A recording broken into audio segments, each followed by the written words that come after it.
Pakistan's unelected, imposed government, backed by the country's powerful military, once again proved their treachery when the delegation that went to see Imran Khan confirmed that Mr. Khan is in good health and high spirits. However, he is confined in deplorable conditions, in complete isolation, and with very limited time for movement and exercise. The electricity in his cell was switched off for 5 days, and access to newspapers and television has been taken away. Imran Khan was not aware of his sister's incarceration, as has been kept in complete isolation. While he expressed sadness, he said his family will always sacrifice for Pakistan. Pakistan's legitimate Prime Minister Imran Khan has been in arbitrary detention for 441 days.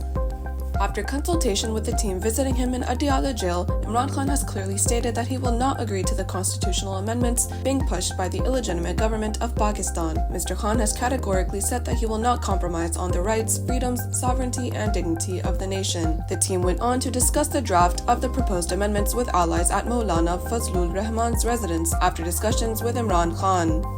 Pakistan's human rights abuses issue was raised during the review under the International Covenant on Civil and Political Rights at the UN Human Rights Committee in Geneva earlier this week. The UN body noted excessive use of force by police, particularly against peaceful demonstrators, denounced enforced disappearances and summary executions in Balochistan. Concerns were also raised about the proposed constitutional amendments as violative of the right to fair trial.